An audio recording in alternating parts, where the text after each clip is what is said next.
¿Qué secreto se esconde realmente la historia de Ucrania? Porque esta región, encrucijada de imperios y culturas, ha sido testigo de decisiones que cambiaron el destino de millones. ¿Quiénes fueron los líderes cuyas acciones, siglos atrás, aún resuenan en el presente? Preparaos, porque lo que creéis saber es solo la superficie de un vasto océano de misterios y destinos entrelazados. Amigos, no olvidéis suscribiros a mi canal Conferencias Históricas, darle a me gusta y dejar un comentario de 7 palabras. Es necesario para que el canal funcione. Compartid este vídeo con otros si lo consideráis importante. Gracias. Imagina un Kiev resurgiendo de sus cenizas, destruido hasta los cimientos por la invasión mongola, renaciendo como un fénix. ¿Cómo pudo una ciudad devastada reconstruirse y convertirse en el corazón palpitante de un pueblo? Las decisiones tomadas en esos momentos críticos marcaron para siempre la historia de un pueblo sin Estado que, a pesar de todo, conservó su lengua, su cultura y su anhelo de independencia. Las tierras de Ucrania no son meras geografías. Son el cruce entre bosques y estepas, entre Oriente y Occidente, donde la historia se forjó con el choque y la fusión de civilizaciones. ¿Por qué aquí emergió el primer gran estado eslavo oriental? La respuesta se esconde en cada río, en cada piedra, en cada grano de tierra fértil que ha presenciado siglos de éxitos y tragedias. Mucho antes de que los primeros eslavos se asentaran en las riberas del Dnieper, estas tierras fueron el hogar de innumerables pueblos y culturas. Desde el Paleolítico, hace más de 30.000 años, hasta la avanzada cultura de Tripolia, estas tierras han sido testigos de una historia humana milenaria y compleja. Las enormes aldeas tripolias, con sus casas de hasta 2 pisos dispuestas en círculos, eran núcleos vibrantes de vida y cultura. Imagina el sonido de la arcilla bajo las manos del artesano, el crujido del arado de madera surcando la tierra húmeda, el susurro del trigo al viento cálido. La cultura tripolia no solo cultivó la tierra, también sembró símbolos y tradiciones que perduran hoy. Su costumbre de quemar casas antiguas para empezar de nuevo parece presagiar la eternidad de la esperanza ucraniana. Una tradición de renacer, de buscar un nuevo hogar, una nueva felicidad. Pero esta civilización, tan brillante y avanzada, se desvaneció lentamente. Nuevos pueblos llegaron, cimerios, escitas y sármatas. En los siglos VII a III antes de nuestra era, los escitas, nómadas de origen iraní, dominaron las estepas del norte del Mar Negro y el sur de Ucrania. Su reputación de maestros jinetes y arqueros los convirtió en temibles para sus vecinos. Heródoto, el padre de la historia, dejó un vívido relato de sus costumbres y creencias. Este pueblo guerrero no solo fue temido, sino que creó un poderoso estado que dejó una marca indeleble en la historia. Sus decisiones, sus alianzas, sus guerras, forjaron el destino de la región y, en última instancia, el de las futuras naciones que surgirían en estas tierras convulsas. La historia de Ucrania es, por tanto, un relato de decisiones fatales, de consecuencias irreversibles y de una lucha constante por la identidad y la supervivencia. Así, entre estepas y bosques, entre conquistas y reconstrucciones, la historia de Ucrania se escribe con el pulso de cada batalla y el latido de cada ciudad que resurge. Hoy, al explorar estos relatos, comprendemos que el pasado no es solo un recuerdo, sino una influencia viva que moldea la existencia de millones. ¿Estamos preparados para descubrir hasta dónde llegaron esas decisiones y cómo siguen definiendo el presente? No es solo una historia de fechas y nombres, sino una épica humana de miedo, coraje y voluntad.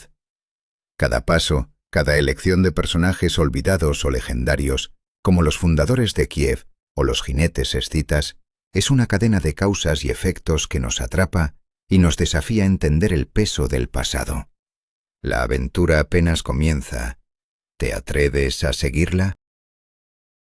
Si deseas sumergirte en esta narrativa de poder y resistencia, de renacimiento y destrucción, suscríbete a Conferencias Históricas.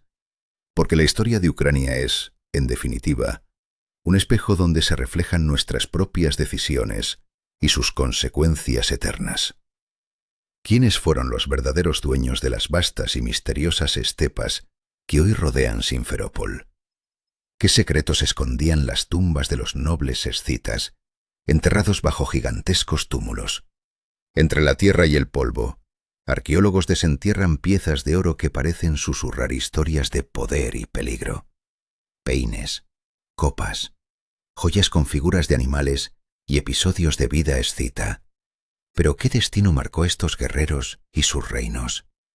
La tensión del pasado se siente en cada grito lejano, en el crujir del cuero y el relincho de los caballos. Imagina el campamento de los escitas, un mundo vibrante y salvaje. Hombres con sombreros puntiagudos y caftanes bordados, sus manos aferrando espadas curvas, listas para la batalla. Mujeres envueltas en ropas largas, adornadas con placas de bronce y oro que relucen al sol. Carros cubiertos de fieltro, hogares móviles de familias errantes, se desplazan al ritmo de enormes rebaños de caballos, vacas y ovejas que levantan nubes de polvo en la inmensidad de la estepa. ¿Qué fuerzas impulsaban estos movimientos?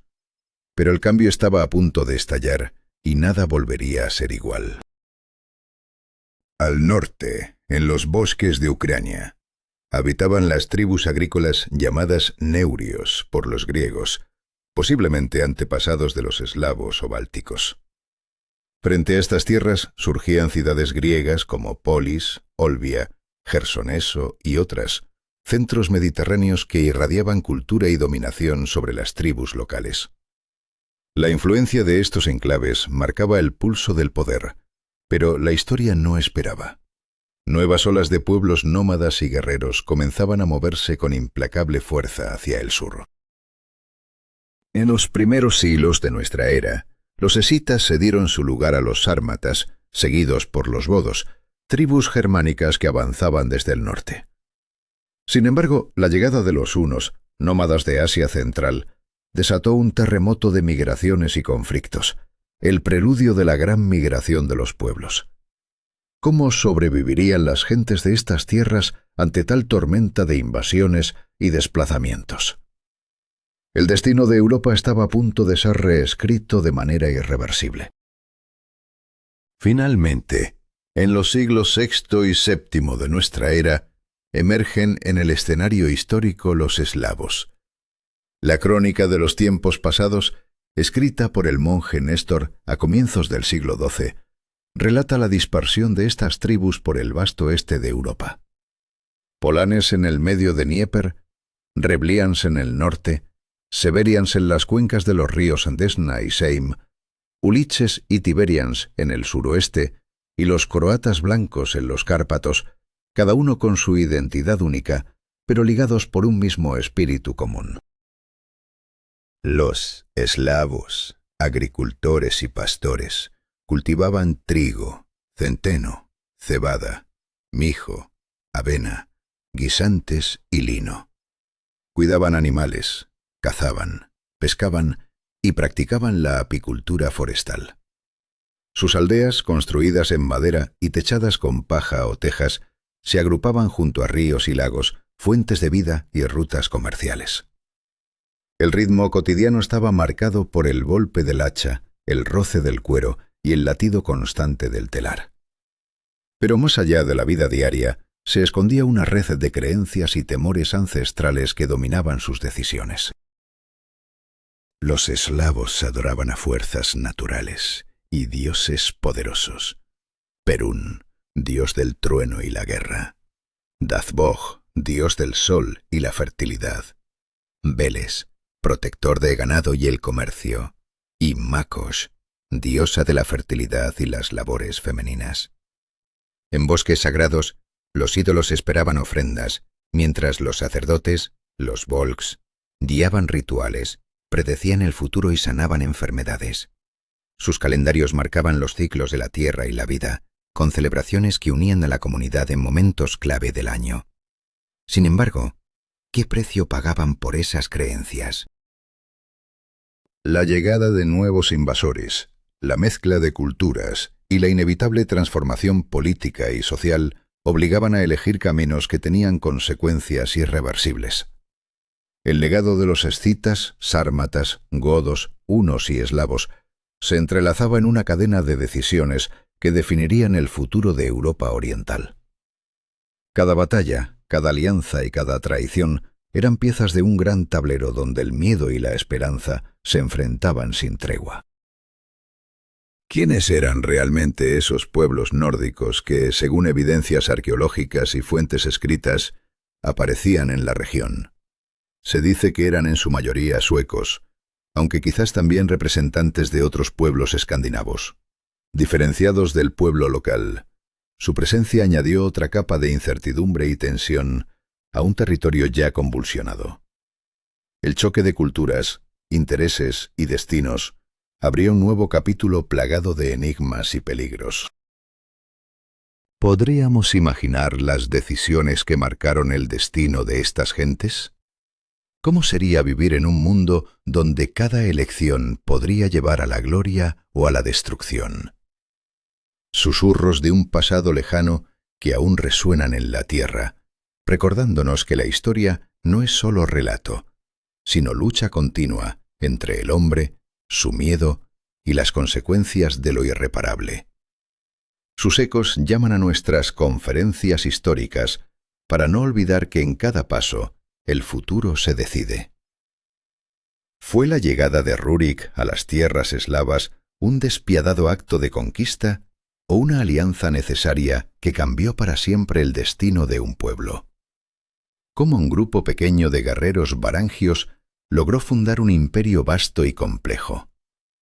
¿Qué precio humano se pagó por decisiones que parecían irrevocables? Los varangios, altos, de cabello rubio y barbas prominentes, amantes de los hachas de guerra y espadas largas, llegaron a las orillas de las tierras eslavas montados en sus drácars, embarcaciones largas, estrechas, bellamente talladas en la proa y la popa. ¿Pero qué buscaban realmente? ¿Dominio? ¿Orden? En el año 862, las tribus eslavas y finesas, exhaustas por sus luchas internas, enviaron una convocatoria que cambiaría la historia. Nuestra tierra es vasta y fértil, pero carece de orden. Venid a gobernarnos. Fue entonces cuando Rúrik se asentó en Novgorod, mientras sus hermanos gobernaban otras ciudades.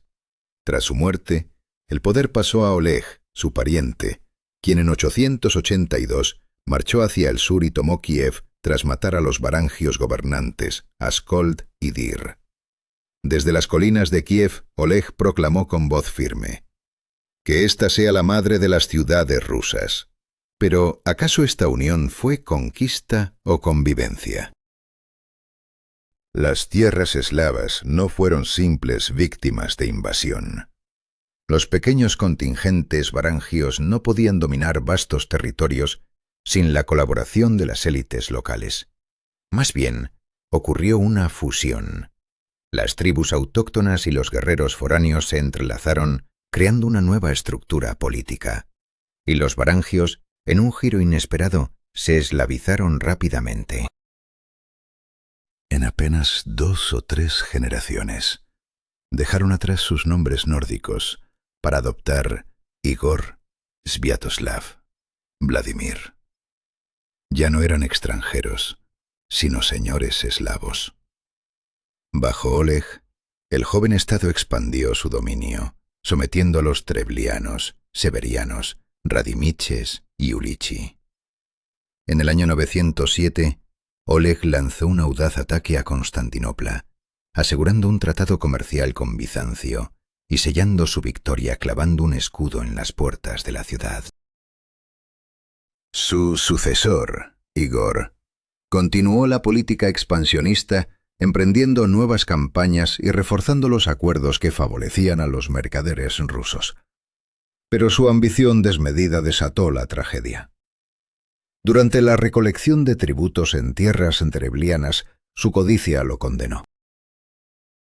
La crónica relata con crudeza que, tras recolectar un tributo, impulsado por su séquito, Igor decidió regresar y exigir más. Si el lobo se acerca al rebaño, se llevará todo el ganado si no lo matan, murmuraron los dreblianos. Si no matamos al lobo, nos destruirá a todos. Así lo ataron a 2 árboles doblados y con un dolor inimaginable lo partieron en 2. ¿Hasta dónde puede llevar la codicia a un líder? La corona pasó a su viuda, Olga, una mujer de inteligencia aguda y determinación feroz. Como regente de su joven hijo, Sviatoslav, su primer acto fue vengar la muerte de Igor. 4 veces, con astucia brutal, eliminó a los enviados dreblianos, unos enterrados vivos en un barco, otros quemados en baños, algunos masacrados en banquetes. Luego cercó Korostén, la capital de los dreblianos, y ofreció una rendición aparentemente sencilla. Una carga de 3 palomas y 3 gorriones por cada casa. Lo que nadie sospechó fue la trampa mortal. A las patas de las aves ató teas encendidas. Al regresar a sus nidos, incendiaron la ciudad por todos lados. Así, la venganza y la estrategia se unieron en un acto despiadado. Pero Olga no se conformó con la venganza. Su ambición fue mayor: instaurar un sistema justo y ordenado que consolidara el poder. Estableció los uros, tributos fijos, y los pogosti, centros administrativos para facilitar la recaudación y el control. Su legado fue el cimiento que sostuvo a Kiev y su pueblo en un mundo turbulento y lleno de incertidumbre. Cada decisión, cada golpe de espada y cada pacto tejieron una red de destino imposible de romper. ¿Qué hubiera ocurrido si Rurik no hubiera aceptado aquel llamado? ¿Si Oleg no hubiera tomado Kiev? ¿Si Olga no hubiera respondido con fuego y astucia? La historia no perdona, y sus ecos resuenan en cada paso que damos. Suscríbete a Conferencias Históricas para sumergirte en estas narrativas que desafían el tiempo y descubrir cómo las decisiones de unos pocos moldearon el mundo que conocemos hoy. ¿Estás listo para enfrentar la verdad detrás de los mitos? ¿Qué significa realmente tomar una decisión que cambiará la historia? ¿Cómo el miedo y la ambición transforman a los gobernantes y sus pueblos? ¿Qué legado dejan elecciones que no pueden ser deshechas? Olga, la implacable princesa de Rus, fue la primera en desafiar las tradiciones primitivas de su tiempo. Antes de Olga, el cobro de tributos era un caos.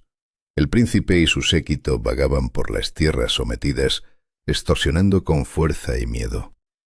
Pero Olga instauró la primera reforma administrativa seria en Rus, sustituyendo ese sistema errático por una estructura de recaudación organizada.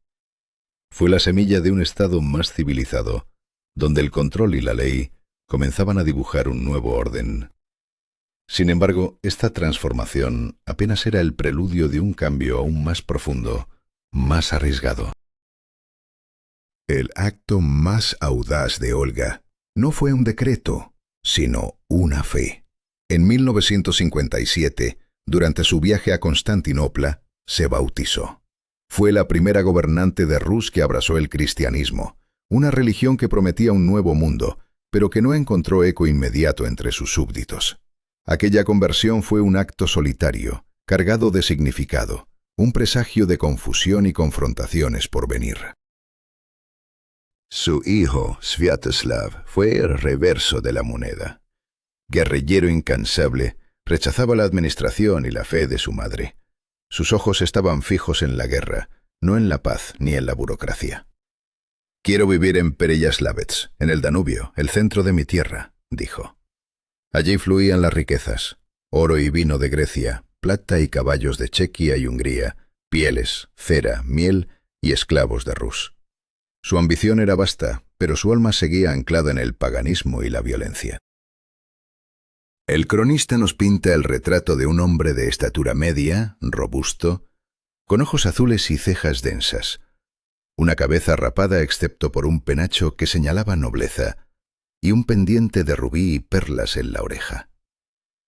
Su sencillez contrastaba con su fiera naturaleza.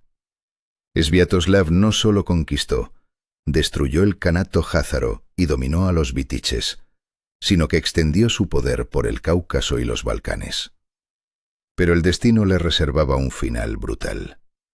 En 1972 fue asesinado por los pechenegos en los rápidos del Dnieper, y su cráneo se convirtió en una copa dorada para su enemigo. La muerte del príncipe desató una guerra civil entre sus hijos, Yaropolk, Oleg y Vladimir.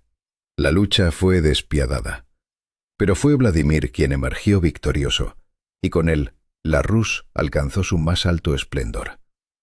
No solo consolidó el poder, sino que transformó por completo el alma de la nación. Al inicio, Vladimir fue un ferviente pagano, erigiendo ídolos de los dioses Perún, Horus, Dasbog, Stribog, Simargl y Makosh en Kiev. Sin embargo, en la soledad de su trono comenzó a dudar. Comprendió que la supervivencia y el prestigio internacional requerían algo más que fuerza. Una fe unificadora, monoteísta, capaz de sostener un imperio. Sus enviados viajaron lejos, exploraron el Islam, el judaísmo, el cristianismo occidental y oriental. Los relatos de los embajadores fueron reveladores, pero uno en especial deslumbró a Vladimir: la liturgia bizantina. Entramos en la tierra griega y fuimos llevados donde ellos adoraban a su Dios, y no sabíamos si estábamos en el cielo o en la tierra. Se lee en las crónicas. La belleza, la solemnidad y la presencia divina eclipsaron cualquier otra religión. En 1988, Vladimir tomó por la fuerza la ciudad bizantina de Korsun, en Crimea, y exigió la mano de la princesa bizantina. Fue un acto de poder, una declaración de intenciones. La Rus ya no era una tribu fragmentada, sino un estado con una alma definida y un futuro irreversible. Por último, la ciudad de Yaroslav, con sus palacios y la majestuosa catedral de Santa Sofía, se convirtió en el símbolo de esta nueva era. Sus muros narran sin palabras el drama de una civilización en constante cambio, un testimonio eterno de las decisiones que marcaron a las generaciones venideras. Las doradas cúpulas, los mosaicos y frescos no solo relatan historias bíblicas, sino también el ascenso y caída de hombres y dioses en el corazón de Rus. ¿Y tú? ¿Qué harías si tuvieras que elegir entre la tradición y la transformación? Entre la guerra y la fe. La historia de Olga, Sviatoslav y Vladimir nos enseña que cada decisión está cargada de consecuencias irreversibles, que el temor y la ambición pueden guiar o destruir, y que solo enfrentando el cambio podemos forjar el destino. Si quieres seguir descubriendo las historias que moldearon nuestro mundo, suscríbete a Conferencias Históricas y acompáñanos en este apasionante viaje a través del tiempo. ¿Puede una sola decisión cambiar el destino de toda una nación? ¿Qué ocurre cuando el poder se fragmenta y la unidad se desvanece? ¿Cómo se enfrentan los hombres a la sombra de sus propias elecciones? En el corazón de la antigua Kiev, bajo el reinado de Yaroslav el Sabio, estas preguntas se convirtieron en una realidad que marcaría para siempre la historia de la Rus de Kiev. Yaroslav no fue solo un guerrero, sino un visionario que transformó su reino con la fuerza de la cultura y la ley.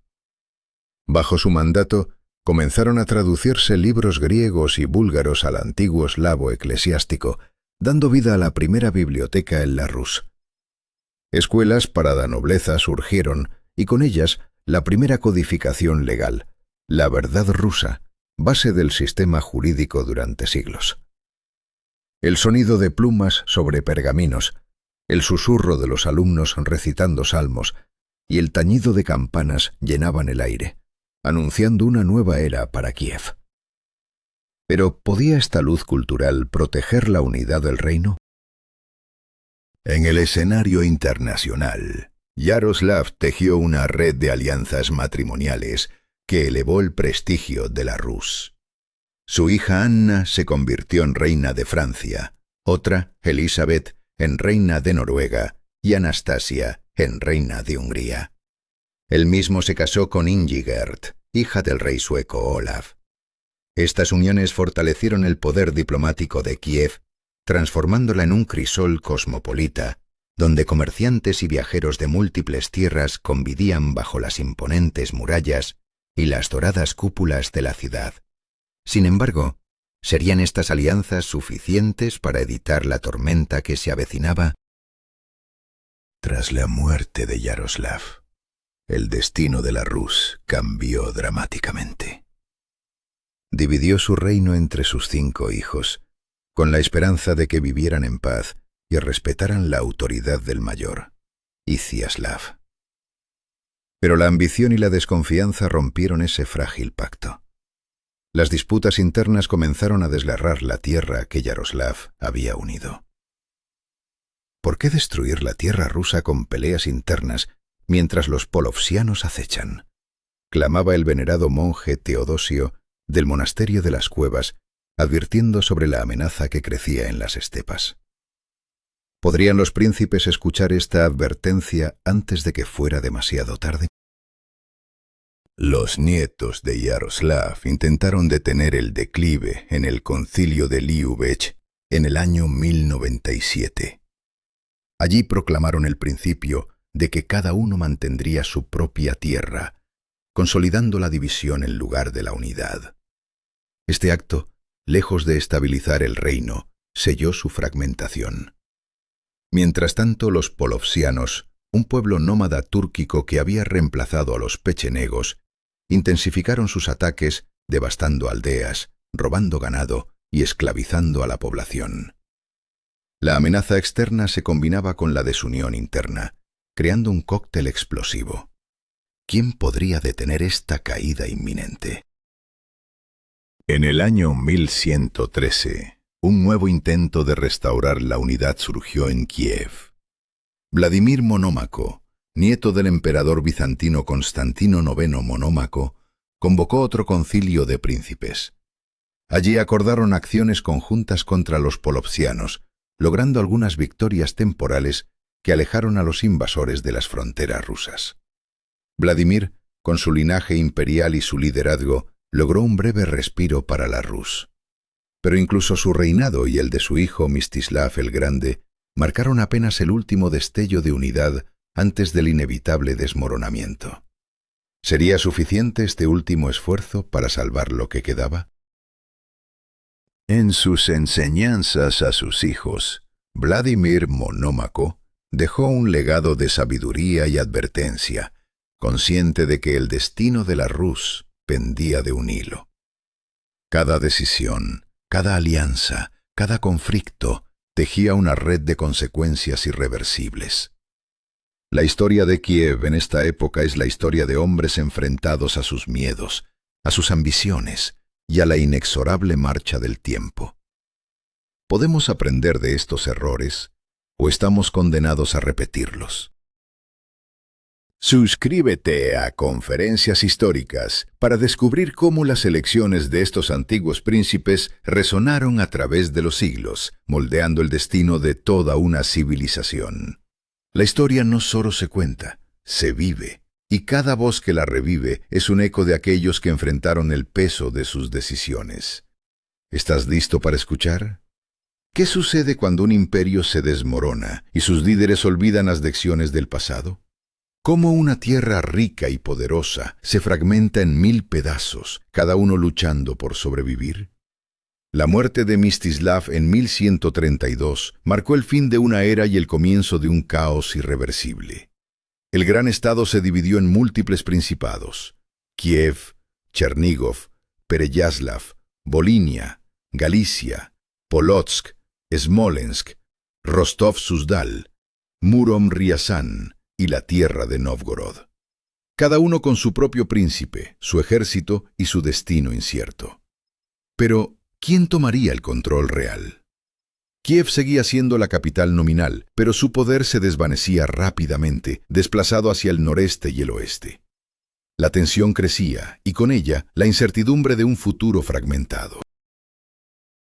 El centro de la vida política y económica se desplazaba hacia Vladimir en Suzdal y hacia el Principado de Galicia-Volinia, emergiendo nuevos focos de poder que desafiaban la antigua hegemonía de Kiev. No era un tiempo de decadencia absoluta, sino una época de renacimiento económico, cultural y urbano. Ciudades como Vladimir, Galits, Novgorod, Polotsk y Chernigov florecían compitiendo en riqueza e influencia. Sin embargo, esta prosperidad ocultaba una verdad inquietante. La fragmentación era una herida abierta, una batalla constante entre fuerzas que buscaban dominar o destruir. En el oeste, Galicia y Volinia se destacaban como tierras de poder y riqueza. En 1141, Vladimirko, de la dinastía Rostislavich, unificó las tierras galicianas bajo un solo principado, con la ciudad de Galich como capital. Controlaban rutas comerciales vitales, especialmente la que conducía por el Dniester hacia el Mar Negro. La sal, un recurso valioso y codiciado, enriquecía las arcas del príncipe y mantenía la estabilidad económica. Pero la verdadera amenaza surgía desde dentro. Una nobleza poderosa y desafiante, los boyardos, que poseían vastas tierras, sus propias tropas y castillos fortificados. Su influencia crecía, y con ella la sombra del conflicto interno. El hijo de Vladimirko, Yaroslav Osmomisl, reinó desde 1153 hasta 1187, transformando Galicia en uno de los principados más fuertes de la Rus. Con mano firme aplastó la oposición boyarda, expandió las fronteras y fortaleció las alianzas internacionales. Su poder era legendario. Yaroslav Osmomisl, alto en su trono dorado, sostiene las montañas húngaras con sus tropas de hierro, bloqueando el camino al rey y cerrando las puertas del Danubio. Así lo canta la épica Palabra sobre el regimiento de Igor. Pero incluso la gloria tiene un precio, y las decisiones de Yaroslav marcaron el destino de toda una región. Mientras tanto, en Volinia, el príncipe Roman Mstislavich llevó su principado a un apogeo sin precedentes. En 1199 conquistó Galich y unificó ambos territorios en el poderoso estado de Galicia-Volinia. Su política exterior fue agresiva y calculada. Enfrentó a Polonia, Lituania y los polozsianos con éxito. Sin embargo, esta expansión también sembró semillas de conflicto y rivalidad que amenazaban con desatar una guerra aún mayor. ¿Podría Roman mantener la unidad o estaba destinado a fragmentarse como sus predecesores? Al este, el Gran Ducado de Lituania emergía como un actor singular en la historia de las tierras eslavas. Gobernado por la dinastía Gedimínida, dominaba principalmente territorios eslavos, aunque los lituanos representaban apenas un 10% de la población. A diferencia del yugo mongol tártaro, el dominio lituano fue relativamente benigno. Los príncipes lituanos respetaban las leyes y costumbres locales, no interferían en la vida religiosa y adoptaron el idioma antiguo bielorruso, cercano al de sus súbditos eslavos.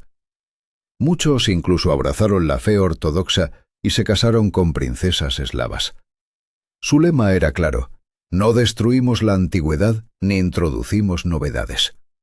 Pero ¿cuánto tiempo podría durar esta frágil armonía bajo la presión de fuerzas externas e internas? El susurro de los pergaminos en las cancillerías ocultaba decisiones que cambiarían para siempre el destino de estas tierras. Cada elección, cada alianza, cada traición, tejía una red de consecuencias irreversibles.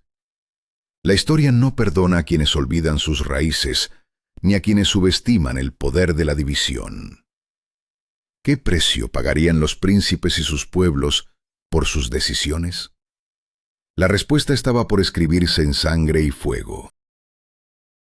Si quieres descubrir más sobre estas historias de poder, miedo y decisiones fatales, suscríbete a Conferencias Históricas y acompáñanos en este viaje a través del tiempo, donde cada elección puede cambiar el curso de la historia.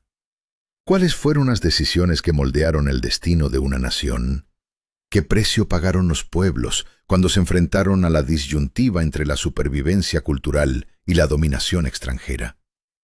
En el corazón del Gran Ducado de Lituania, el murmullo constante de los escribas redactando documentos en antiguo bielorruso, el tañido profundo de las campanas de las iglesias ortodoxas adornadas con íconos bizantinos, y las voces de los pueblos que hablaban dialectos eslavos, componían la banda sonora de una vida cotidiana que parecía inmutable.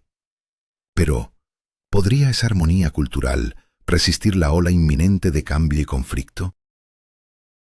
El año 1386 marcó un giro radical. La unión de Creva. El gran duque lituano Jogailo, al casarse con la reina polaca Jadwiga, se convirtió en rey de Polonia y se comprometió a bautizar Lituania en el catolicismo, además de anexar las tierras lituanas y rusas a la corona polaca. Esta alianza, lejos de ser una simple unión política, desató una tormenta interna. La nobleza lituana, liderada por el príncipe Witold, primo de Jogailo, se levantó contra esta imposición. ¿Podría la tensión entre lealtades familiares y ambiciones políticas desgarrar el delicado equilibrio del ducado? La lucha fue larga y feroz. Witold logró algo extraordinario: la independencia de facto de Lituania, aunque manteniendo una lealtad formal hacia Jogailo. Bajo el gobierno de Witold, entre 1392 y 1430, el Gran Ducado alcanzó su apogeo, extendiendo sus fronteras desde el mar Báltico hasta el mar Negro. Fortificó el sur con castillos que protegían contra las incursiones tártaras, entre ellos una imponente fortaleza en la desembocadura del Dnieper. Pero la verdadera prueba de su poder estaba aún por llegar. 1410. El campo de batalla de Grunwald fue testigo de un choque titánico. Las fuerzas unidas de Polonia y Lituania, bajo el mando conjunto de Jogailo y Witold, aplastaron a la orden teutónica. Esta victoria monumental detuvo la expansión alemana hacia el este, alterando para siempre el curso de la historia en Europa del Este. Pero con la muerte de Witold, la luz del Gran Ducado comenzó a desvanecerse. ¿Qué se esconde tras la sombra que amenazaba la soberanía lituana? Con el fin del reinado de Witold, el influjo polaco ganó terreno. El clero católico obtuvo privilegios crecientes mientras la comunidad ortodoxa enfrentaba una creciente discriminación.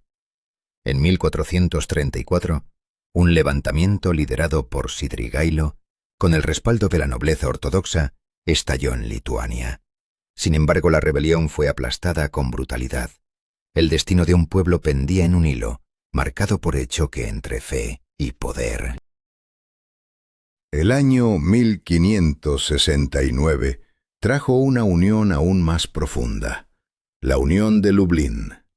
Polonia y Lituania se fusionaron en un solo estado, la mancomunidad de las dos naciones.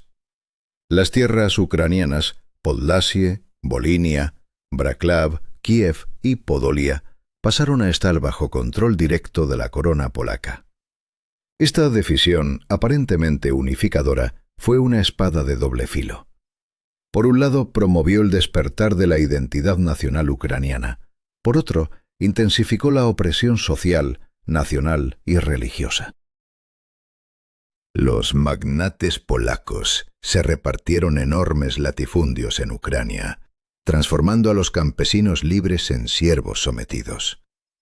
En las ciudades, la implantación del derecho Magdeburgo favoreció a la población católica, mientras la Iglesia ortodoxa se debilitaba y enfrentaba persecución.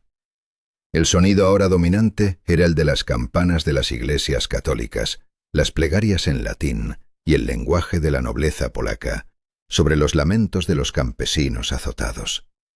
¿Cómo resistiría la cultura ucraniana esta nueva oleada de opresión? En 1596, la Unión de Brest creó la Iglesia Greco-Católica Uniata, que reconocía los dogmas católicos y la autoridad del Papa, pero conservaba el rito oriental, el idioma eslavo eclesiástico y el derecho de los sacerdotes a casarse. Esta unión profundizó las divisiones religiosas y sociales en Ucrania, exacerbando los conflictos internos. En medio de esta tormenta surgió una resistencia silenciosa: las fraternidades ortodoxas. Estas fraternidades, formadas por ciudadanos comunes alrededor de las iglesias, se convirtieron en baluartes de la identidad nacional. Abrieron escuelas, imprentas y bibliotecas. Defendieron los derechos de la población ortodoxa. Las más conocidas fueron las fraternidades de Lviv, Kiev y Lutsk. En 1600, la fundación de la Academia de Kiev-Mohyla por el príncipe Konstantin Ostrovsky y el metropolitano Pedro Mohyla se erigió como un faro cultural y educativo. Allí se enseñaban filosofía, teología, retórica y gramática, fortaleciendo el espíritu nacional. El roce de las plumas sobre el papel. Las voces de los alumnos repitiendo fórmulas en latín. El eco de esas aulas ocultaba un combate silencioso. La lucha por preservar un alma cultural frente a la asfixiante presión de la dominación. En cada decisión, en cada batalla, resonaba el temor humano, las consecuencias irreversibles que marcaron el destino de todo un pueblo. ¿Cuál sería el siguiente capítulo de esta historia tejida con decisiones fatídicas? Si este relato te ha cautivado, no olvides suscribirte a Conferencias Históricas para descubrir más historias donde las decisiones transforman el destino de naciones y pueblos enteros.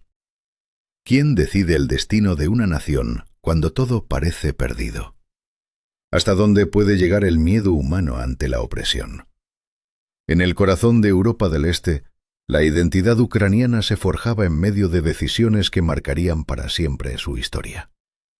La Academia Kiev-Mohylanskaya, un faro de saber comparable al mismísimo Oxford, era el crisol donde emergía la élite intelectual. Sin embargo, ¿podría la palabra escrita salvar a un pueblo? El sonido casi sagrado de las páginas al pasar. Los ecos del taller de imprenta donde se multiplicaban textos teológicos y manuales. Todo contribuía a un ambiente tenso y vibrante dentro de aquella academia. Pero mientras los libros formaban mentes, una fuerza menos académica y más visceral se alzaba en las vastas estepas del campo salvaje. Un espacio fronterizo donde convergían la agricultura sedentaria y la vida nómada. Los cosacos surgieron como guardianes inesperados en aquel territorio quebrado por las potencias. La mancomunidad de Polonia-Lituania, el Kanato de Crimea y el Estado moscovita. ¿Qué era un cosaco sino un hombre libre, un fugitivo, un rebelde?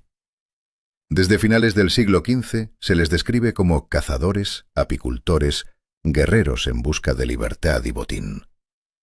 Pero la libertad tiene un precio, y la suya sería la creación de una república democrática, la Zaporovía o Sich, que desafiaba la esclavitud y la opresión.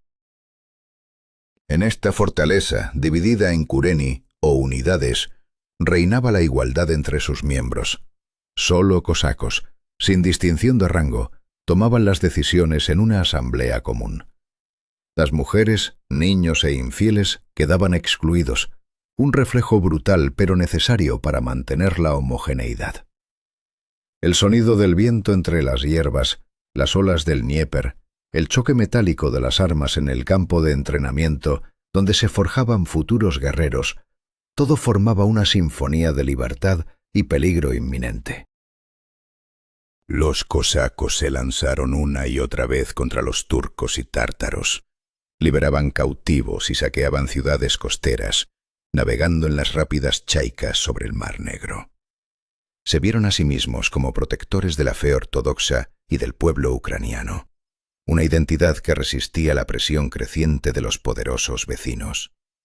Los reyes polacos intentaron manipularlos, creando los cosacos registrados para defender las fronteras, pero la mayoría rechazó esos lazos y se levantó en rebeliones violentas. Las primeras grandes insurrecciones, lideradas por Krzysztof Kosinski y Seweryn Nalivaiko a finales del siglo XVI, fueron aplastadas con crueldad. En los años 30 del siglo XVII, otra serie de levantamientos, bajo figuras como Taras Fedorovich y Pavliuk, terminaron igual, con sangre y cenizas bañando las tierras ucranianas. Cada revuelta era una elección irreversible, un grito desesperado que encontraba la muerte como respuesta.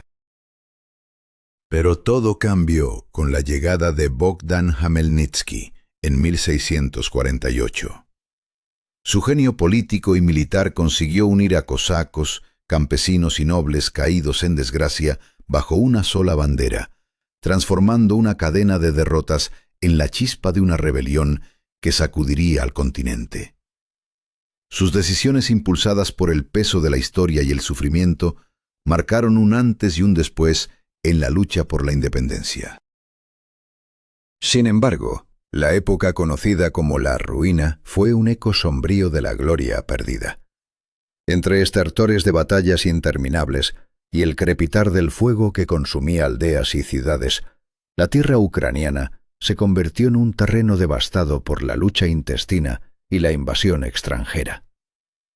En medio de esta oscuridad surgió una figura que parecía traer luz: Iván Mazepa, hetman de la Ucrania del Banco Izquierdo desde 1687 hasta 1709. Mazepa no era solo un líder militar. Era un hombre cultivado, políglota, un diplomático sagaz que apostó por el arte y la cultura como armas de resistencia. Bajo su protección florecieron iglesias, escuelas y un nuevo estilo artístico bautizado como barroco mazepino. Pero ¿podían las campanas de sus templos, el sonido delicado del órgano y del clavecín en sus salones y las lecturas en latín de sus estudiantes detener el avance inexorable del destino que arrastraba a Ucrania?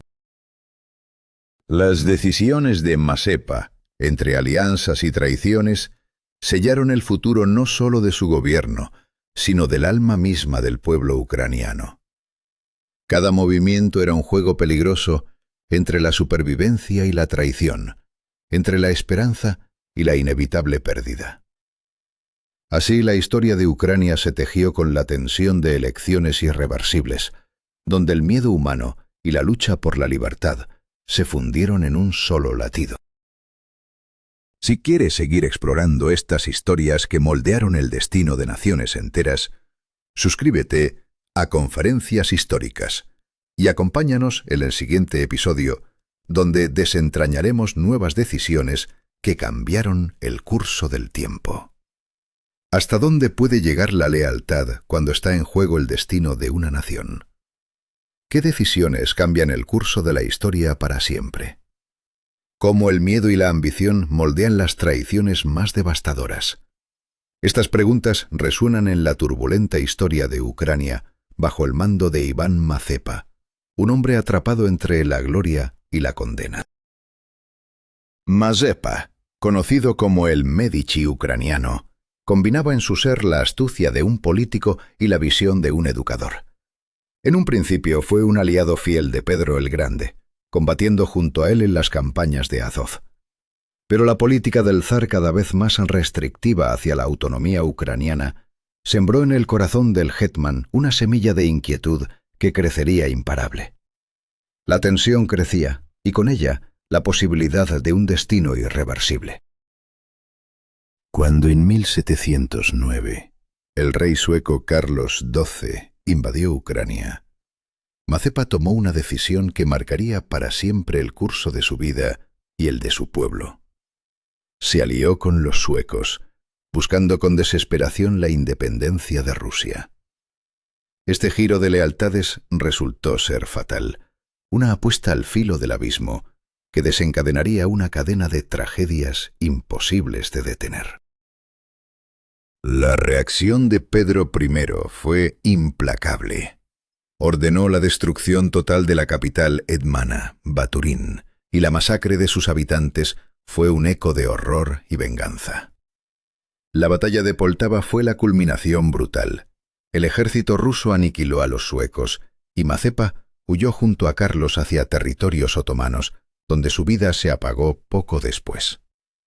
La traición no solo fue personal, sino que selló la suerte de toda una nación. Tras la caída de Mazepa, Pedro I intensificó su férrea política sobre Ucrania. Surgió la pequeña Rusia como una provincia dominada por la Moscú imperial, bajo la vigilancia de la Comisión de Malorrusia, que subordinó al hetman y transformó a la vieja nobleza cosaca en aristocracia rusa, otorgándoles tierras y siervos. Mientras tanto, los cosacos comunes perdían sus privilegios y los campesinos eran arrastrados hacia una servidumbre irreversible. El sonido de las plumas de los funcionarios redactando decretos, el choque de cadenas sobre las muñecas de los insumisos, el martilleo constante de hachas construyendo fortalezas para las guarniciones rusas. Así resonaba la Ucrania de entonces, lentamente despojándose de su autonomía bajo el yugo del Imperio ruso. La voluntad de un pueblo se quebraba con cada nueva orden implacable. 1722. Marcó el fin definitivo del hetmanato tras la muerte de Iván Skoropadsky, cuando Pedro I prohibió la elección de un nuevo hetman. El poder pasó enteramente a la Comisión de Malorrusia, una entidad que controlaba y despojaba de poder a los líderes tradicionales. Sin embargo, una breve chispa de esperanza surgió tras la muerte de Pedro en 1727, con la restauración efímera del hetmanato bajo Danil Apostol. Pero la sombra del olvido ya se cernía. En 1753, Kirill Razumovsky, hermano del favorito de la emperatriz Isabel Petrovna, fue nombrado hetman, la última luz antes de la oscuridad definitiva. Apenas una década después, en 1764, Catalina II abolió el hetmanato para siempre. Sus palabras secretas eran claras y despiadadas. Estas provincias deben ser rusificadas con métodos suaves para que dejen de mirar hacia su raíz como lobos hacia el bosque. La liquidación de la Zaporizhia Sich en 1775 fue otro golpe fatal. Sus tierras fueron repartidas entre los terratenientes rusos, mientras que parte de los zaporosianos huyeron hacia territorios otomanos, creando la Sich del Danubio, que sobreviviría hasta 1828. Otros fueron reubicados en Kubán, base del futuro ejército cosaco negro marino, que marcaría una nueva era, pero ya sin autonomía ni libertad. Paralelamente, en la margen derecha del río, el destino no fue menos cruel. Tras las tres particiones de la mancomunidad en 1772, 1793 y 1795, las tierras ucranianas quedaron divididas entre el Imperio ruso y el Imperio austríaco, la última con la región de Galicia. Esta división perduró hasta el siglo XX, moldeando diferencias profundas en cultura, idioma y mentalidad, fragmentando la identidad misma del pueblo. Sin embargo, en medio de esta opresión, Ucrania vivió un renacimiento cultural a finales del siglo XVIII y comienzos del XIX.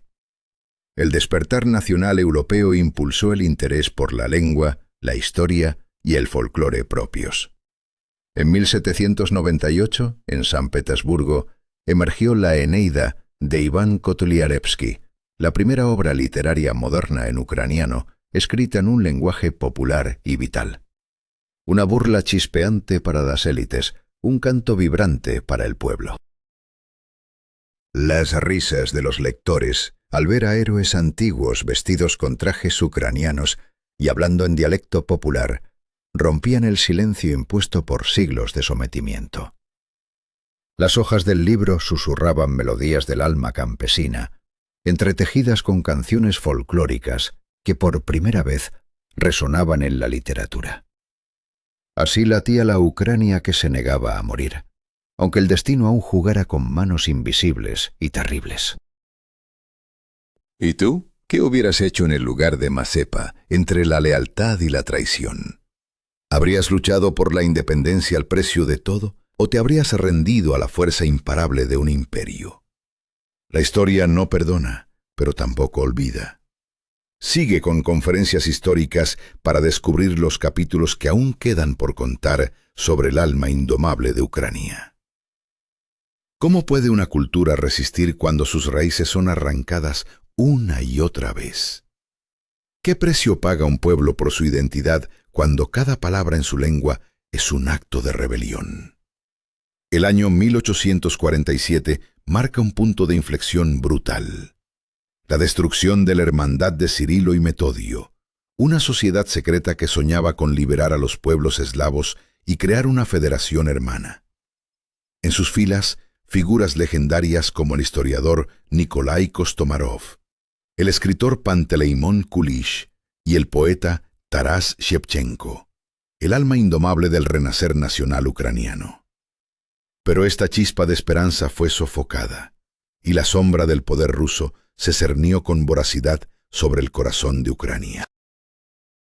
Shevchenko, cuya voz vibraba con la fuerza de un pueblo oprimido, inmortalizó en su obra Kobzar la gloria y el sufrimiento de Ucrania, sus héroes, sus tradiciones, la naturaleza que los amparaba y la injusticia que los aplastaba. Por sus versos revolucionarios fue arrestado y desterrado a la región de Orenburg, privado hasta del derecho de escribir o dibujar. En su diario clamaba desesperado: «Dios mío, protege a mi pobre Ucrania de estos insaciables depredadores, de estas hordas farsantes que la asedian». La represión no solo era física, era un ataque directo al alma misma, un asedio a la cultura que buscaba vivir. La política oficial rusa se volvió cada vez más despiadada. En 1863, el ministro del Interior Piotr Baluyev emitió un decreto que prohibía la publicación de libros en ucraniano sobre ciencia, religión y educación. Su argumento brutal era claro: no existe tal idioma pequeño ruso, ni puede existir. Pero la represión no terminó ahí. En 1876, el decreto de Ems, firmado por el zar Alejandro II, sofocó aún más la expresión cultural ucraniana, silenciando imprentas, cerrando escuelas y aterrorizando a maestros. El susurro de los libros prohibidos, el crujido de las plumas de los gendarmes denunciando a los ucranófilos, eran los ecos de un silencio impuesto, un intento desesperado por borrar una nación. Pero la cultura no murió. Resistió, floreció en las sombras. Intelectuales como Iván Franco, Lesia Ukrainka, Mijailo Kotsiubinsky, Mijailo Drahomanov y Volodymyr Antonovich mantuvieron viva la llama ucraniana. Más allá de las fronteras rusas, en el Imperio Austrohúngaro, en Galicia, Bucovina y Transcarpatia, la situación era menos opresiva. Allí, las escuelas ucranianas funcionaban, periódicos y revistas circulaban, y sociedades culturales como Prosvita y la sociedad científica Taras Shevchenko ayudaban a nutrir el espíritu nacional. En Leópolis nació la primera organización política ucraniana, la Rada Principal Rusa, un faro de esperanza en medio de la tormenta. En Galicia, los campanarios de las iglesias ucranianas resonaban con fuerza, como un llamado a la identidad. Profesores enseñaban a niños en su lengua materna, mientras las páginas de los periódicos y los discursos políticos tejían los cimientos de un renacer imparable. Esta región se convirtió en el Piamonte ucraniano, el epicentro donde se gestaba la conciencia nacional y la idea política que más tarde marcaría la historia. Pero la guerra mundial y los cambios geopolíticos arrastraron a Ucrania hacia una nueva ola de incertidumbre. En 1918, la inestabilidad se tornó caos. La Rada Central huyó de la ciudad solo para regresar con la ayuda de las tropas alemanas y austrohúngaras, con quienes se firmó una paz separada. En abril, un golpe de Estado llevó al poder al general Pablo Skoropadsky, quien se proclamó hetman de la Ucrania independiente. Su régimen, sostenido por terratenientes, industriales y las fuerzas de ocupación alemanas, parecía sólido, pero su destino estaba sellado. La derrota de Alemania y Austria-Hungría en la Primera Guerra Mundial desmoronó su apoyo, haciendo caer su gobierno como un castillo de naipes. La dirección del país pasó a manos de la Directoría de la República Popular Ucraniana, liderada por Volodymyr Vinichenko y Simón Petliura. Pero incluso ellos no pudieron sostener la unidad en medio de la guerra civil que desgarraba la nación. En las tierras occidentales, tras la desaparición del Imperio Austrohúngaro, se proclamó la República Popular de Ucrania Occidental. En enero de 1919, la unión entre la República Popular Ucraniana y la Occidental, el Acta de Unión, simbolizó la ansiada soberanía y unidad ucraniana, una esperanza en medio de la tormenta de decisiones y traiciones fatales. La lucha por la identidad seguía más viva que nunca, pero también más peligrosa que nunca. Esta cadena de decisiones, confrontaciones y resistencias forjó la historia de un pueblo que nunca se rindió. La cultura y la lengua ucraniana, amenazadas, perseguidas, persistieron en medio de la oscuridad. La pregunta sigue resonando. ¿Cómo una nación se mantiene viva cuando todo parece conspirar para su desaparición? La respuesta está en la memoria, en la voz de quienes se atrevieron a hablar y escribir, y en el espíritu indomable de Ucrania. Si quieres conocer más de estas historias que moldearon el destino de naciones y pueblos, suscríbete a Conferencias Históricas y acompáñanos en este viaje a través del tiempo y la verdad. ¿Qué impulsa a una nación a forjar su identidad en medio de fragmentos y ruinas? ¿Cómo las decisiones de unos pocos pueden sellar el destino de millones? Desde el Xi'an hasta el Don, soñaron con las fronteras ideales de una Ucrania independiente, pero la realidad fue una cruel traición. El sueño de unión entre las repúblicas ucranianas fue solo un símbolo efímero. Pronto, estas repúblicas desaparecieron, y la mayoría de las tierras ucranianas cayeron bajo el dominio soviético. Mientras tanto, la parte occidental fue dividida sin piedad entre Polonia, Rumanía y Checoslovaquia. La fragmentación no era solo geográfica, sino una herida profunda en la identidad nacional. Dentro de la Unión Soviética, Ucrania soportó tormentas inimaginables. La colectivización forzada, la industrialización brutal y, sobre todo, la sombra negra del Holodomor en 1932 y 1933.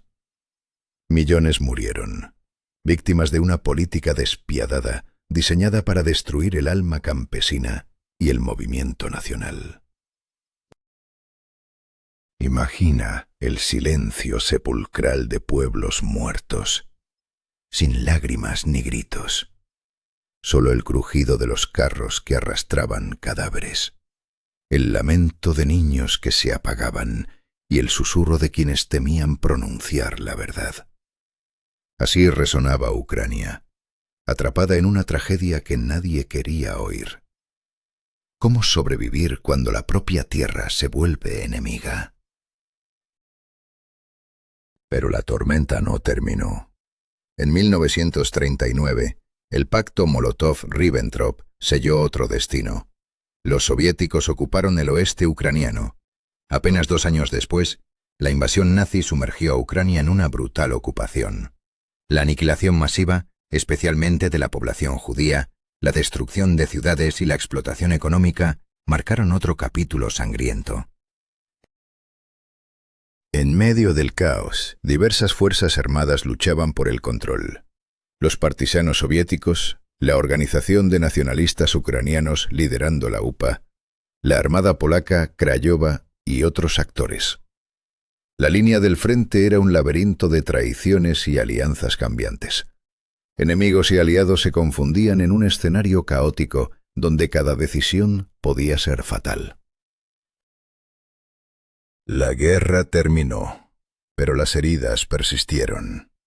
Las tierras occidentales quedaron bajo la Unión Soviética, y la reconstrucción arrancó con una lucha implacable contra el nacionalismo ucraniano y los restos de la UPA. En 1954, la anexión de Crimea, bajo un disfraz festivo, fue en realidad una movida estratégica. La logística y la economía dictaron ese destino, atando el destino del península al corazón de Ucrania. Los sonidos del Renacimiento resonaban en toda Ucrania. Obras de reconstrucción, fábricas humeantes produciendo tractores, turbinas y hasta cohetes. Campos dorados bajo el sol y voces que celebraban récords laborales. Este fue el latido de una Ucrania que, aunque bajo el yugo soviético, emergía como un gigante industrial. Pero bajo esta prosperidad latía un descontento creciente. En las décadas de 1960 y 70 surgió un movimiento valiente, los 68istas. Intelectuales como Lina Kostenko, Iván Drach, Vasily Stus, Iván Svetlichny y Yevgeny Sverstiuk alzaron la voz por la cultura ucraniana y la democracia. En respuesta, el Estado desató persecuciones, arrestos y exilios, intentando silenciar una verdad que se negaba a morir. En 1965 empezaron las detenciones masivas por acusaciones de nacionalismo burgués. Iván Disiuba escribió Internacionalismo o rusificación, denunciando la opresión soviética. Los valientes fueron encarcelados, enviados a campos o incluso a hospitales psiquiátricos. En susurrantes reuniones, en cocinas ocultas, se imprimían textos prohibidos. El miedo y la esperanza se entrelazaban en un silencio quebrado solo por golpes en la puerta en la madrugada. Decirnos. Finalmente, en la segunda mitad de los años 80, con la llegada de la perestroika y Mikhail Gorbachov, una nueva era parecía asomarse. Pero el peso de décadas de decisiones, de sombras y resistencias, aún pesaba sobre Ucrania. ¿Serían capaces estos cambios de sanar las heridas abiertas o solo abrirían nuevas fracturas? Si deseas entender cómo cada paso, cada elección, forjó esta historia de luchas y esperanzas, suscríbete a Conferencias Históricas y acompáñanos en el próximo capítulo de esta apasionante saga. ¿Hasta qué punto una sociedad puede soportar el peso de sus secretos más oscuros? ¿Qué ocurre cuando el miedo se convierte en motor de cambio?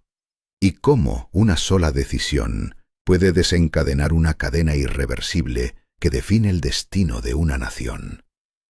En Ucrania, a finales de los años 80, estas preguntas resonaban con una fuerza aterradora, mientras la sociedad despertaba de décadas de silencio impuesto.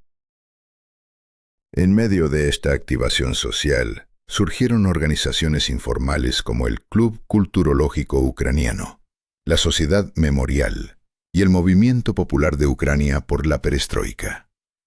Temas prohibidos durante años, como el Holodomor, las represiones estalinistas y la rusificación forzada, comenzaron a discutirse abiertamente, desafiando el miedo y la censura.